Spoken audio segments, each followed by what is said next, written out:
For decades, historians told us the Indus Valley was a peaceful, egalitarian paradise with no weapons and no war. But the bones of the dead are starting to tell a much darker story. By analyzing the chemical signatures locked inside ancient tooth enamel, scientists have turned teeth into geological time machines. They have tracked migrations from across the ancient world, but they also uncovered a horrifying reality. As a devastating 200-year drought choked the river valleys, the cities collapsed into a nightmare of infectious disease and escalating violence. While the pharaohs of Egypt buried themselves in mountains of gold, the rulers of the Indus chose a different path. They circulated wealth among the living rather than hoarding it with the dead. But who were they really? Today, advanced genetic mapping and isotope science are rewriting human history. Strap in because the DNA evidence is about to change everything you thought you knew about the ancient world.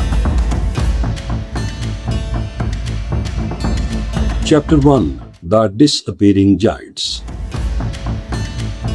Imagine a civilization, not just a small kingdom, but a massive empire. A civilization that was double the size of ancient Egypt and Mesopotamia combined. It was home to over 1 million people living in towering brick cities with advanced technology that wouldn't be seen again for thousands of years. They had covered sewers. They had indoor toilets. They lived in perfectly planned grid-like cities. They traded exquisite gemstones and textiles across the sea to distant lands. And yet, while Egypt built its towering pyramids and Mesopotamia recorded its bloody wars, this superpower did something even more shocking. They left behind no massive palaces, no colossal temples, no depictions of kings, no records of massive armies, and absolutely no evidence of warfare. For nearly 4,000 years, this massive civilization lay completely buried under the soil of South Asia, forgotten by history. It was as if they had vanished off the face of the earth.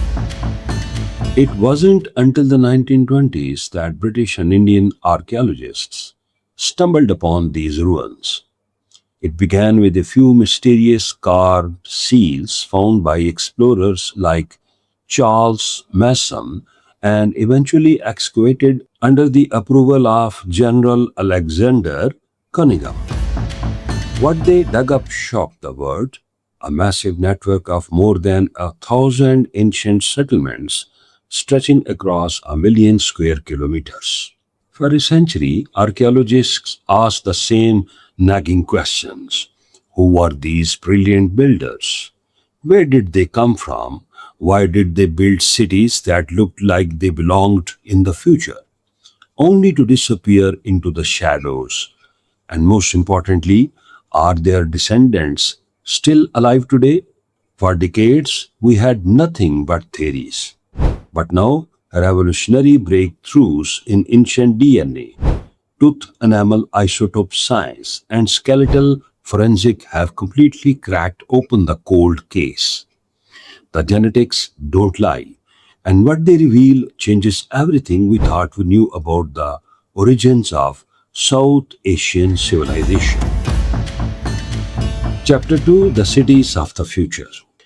To understand who these people were, we first have to look at what they built.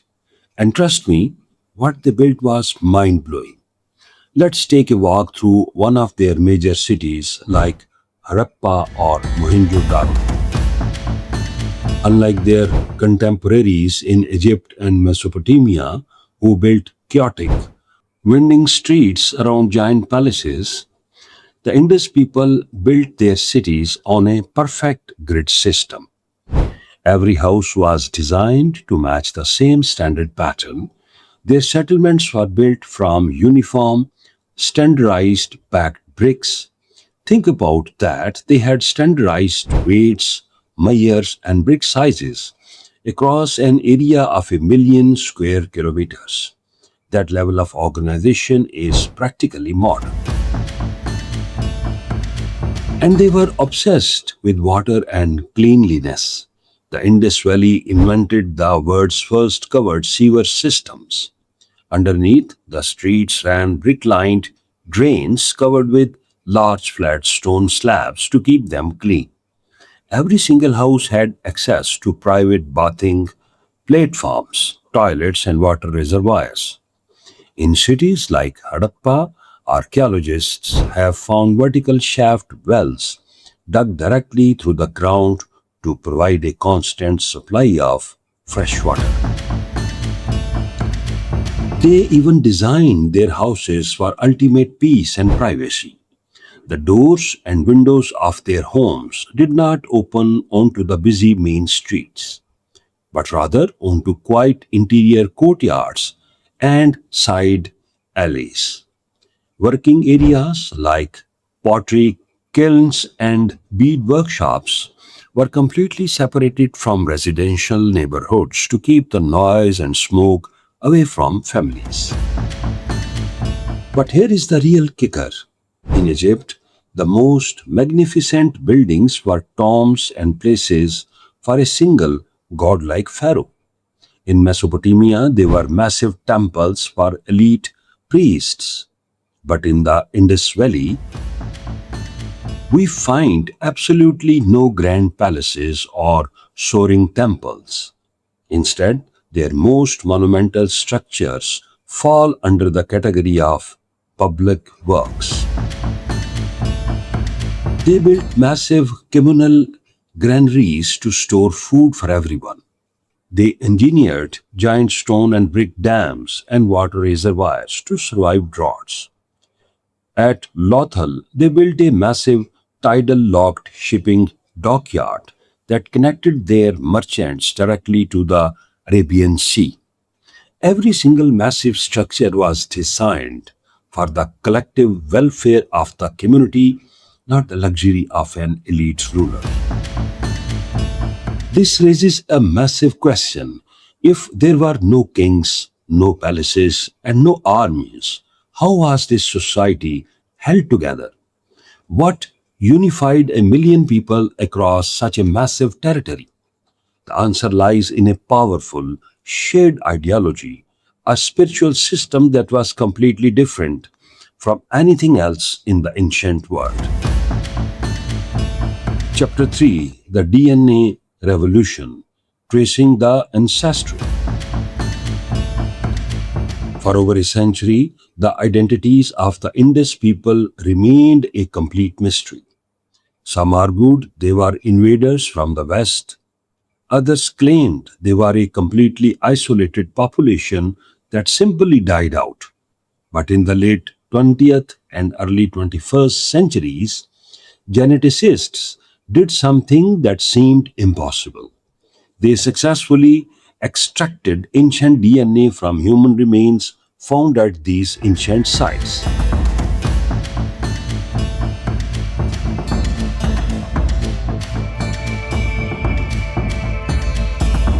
By looking directly at the mitochondrial DNA and nuclear genomes of ancient skeletons, scientists could finally trace the genetic heritage of the Indus people. And what they found was a absolute bombshell. Modern day populations living in northwest India and Pakistan share a direct, unbroken genetic ancestry with the ancient people of the Indus Valley. This means the builders of this legendary civilization didn't simply vanish into the thin air. Their genetic legacy is alive and well in hundreds of millions of people living in South Asia today. But where did their ancestors come from in the first place? To answer that, we have to travel back even further, all the way to the end of the last ice age. According to forensic anthropological investigations and genetic data, humans have been migrating into the South Asian subcontinent for tens of thousands of years.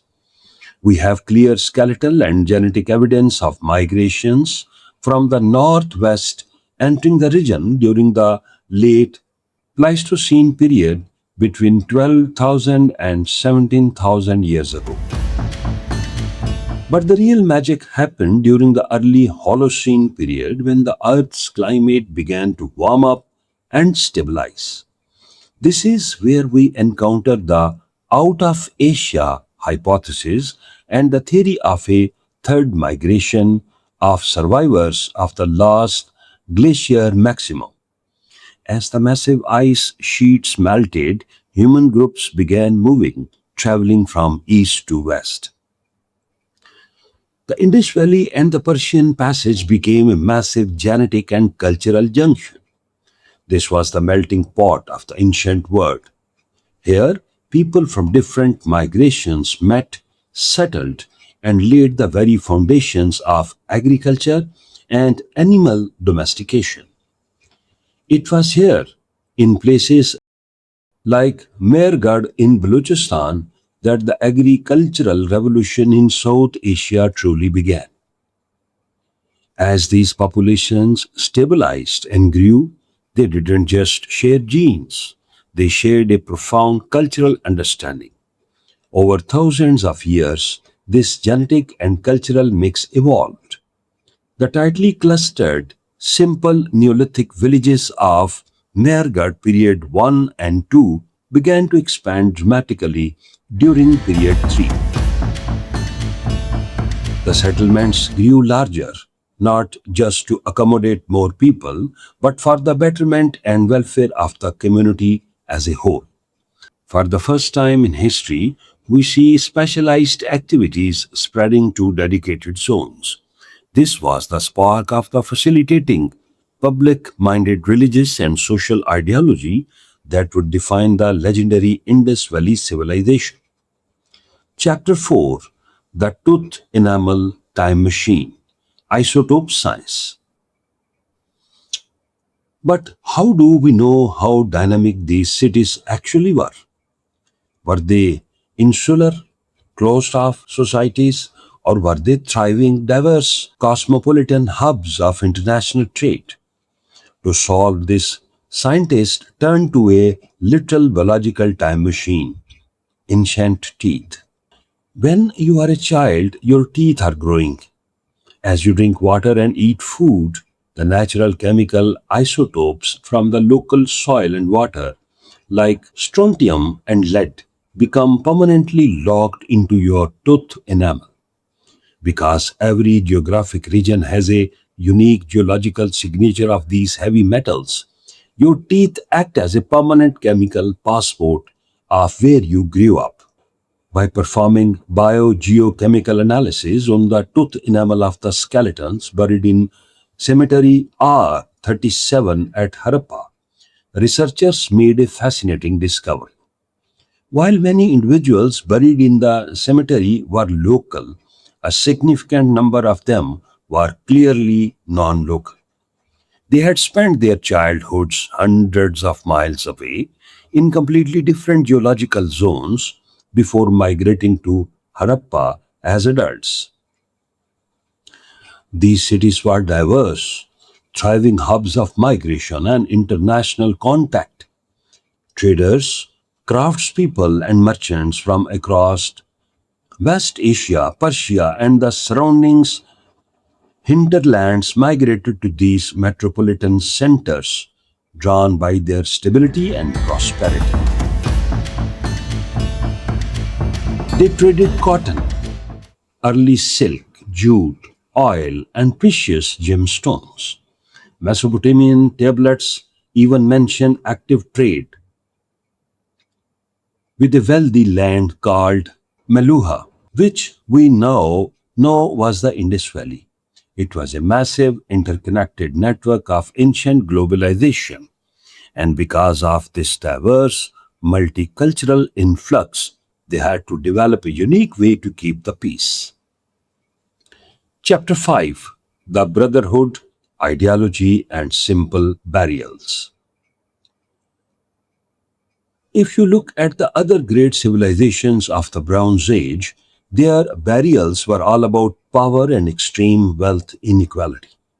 In Egypt, pharaohs were buried inside massive stone pyramids, surrounded by tons of solid gold, jewelry, and even sacrificed servants. In Mesopotamia, the royal tombs of Ur, like that of Queen Pu-Abi, were filled with spectacular treasures, golden headdresses, and dozens of slaughtered attendants. But when we look at the burials of the Indus Valley, we find something completely different. There are no golden masks, no massive treasure chambers, no slaughtered servants. Even in the most elaborate graves in Cemetery R37, which belong to the city's wealthier class of the merchants and craftspeople, the grave goods are incredibly modest. They were buried with a few clay pots, simple bangles, and maybe a modest necklace or amulet. This tells us something profound about their religious beliefs and social values. They clearly believed in an afterlife, which is why they left pots and food sacrifices. But their scarcity of luxury goods suggests they did not believe that material wealth could help them in the next world. Good deeds over wealth and circulation of wealth.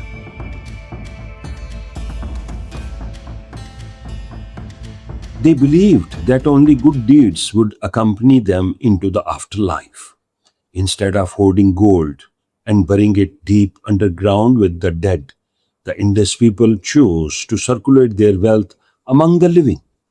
This kept their economy thriving, their cities highly functional, and ensured that resources were distributed more equitably across the entire society. This unique religious ideology is beautifully reflected in how they buried their children. Researchers like Rita Wright have noted that child and juvenile burials in the Indus Valley have almost no grave goods. Why? Because in their spiritual system, a child was considered pure and free from any accountability before reaching puberty, a concept that closely mirrors modern spiritual traditions. The society was built on the core values of modesty, equality, and mutual community support. They didn't need towering palaces or terrifying armies to maintain order. Their laws were not enforced by physical violence or royal terror, but were maintained through a deeply ingrained shared religious ideology that valued peace and the welfare of all. For over 700 years, this beautiful system of peace and cooperation flourished. But around 2200 BC, the climate of the planet began to shift violently, and even the most peaceful civilization on Earth wasn't prepared for the tragedy that was about to unfold. Chapter 6: The Tragic Collapse, Drought, Disease, and Survival. It started with the rain, or rather, the lack of it. Around 2200 BC, a massive, rapid climate change event struck South Asia. A weakened monsoon system brought severe hydroclimatic stress and a devastating 200 years mega drought to the entire region. The rivers that sustained these great cities began to shift their courses and dry up. This environmental crisis triggered a cascade of disasters. The advanced sanitation systems began to break down. The organized, grid like cities became chaotic and crowded as desperate people from the parched countryside flooded in, searching for food and water. But the most tragic evidence of this collapse is written directly on the bones of the survivors. Bioarchaeologists like Gwen Robbins Shog have conducted extensive studies on the skeletal remains from Harappa. And what they discovered is a heartbreaking look at the human cost of climate change. During the wealthy, stable urban phase of Cemetery R37, infectious diseases were incredibly rare. Leprosy affected only 3% of the population, but as the environmental and economic systems collapsed, the risk of deadly infections skyrocketed. In the post-urban period of Cemetery H. Stratum II, leprosy and tuberculosis rates surged. But the worst of the suffering was felt by the most vulnerable. Southeast of the city walls, near a sewer drain, lies a tragic archaeological site known as Area G. Here, researchers found an ossuary filled with piled skulls and bones. These individuals were completely excluded from the city's formal cemeteries. These outcast communities suffered from a mind-blowing 34.8% rate of severe infection and infectious disease. Even worse, over 50% of the skulls found in this mass grave showed signs of horrific traumatic injuries from interpersonal violence. This is what scientists call structural violence and the pathology of power.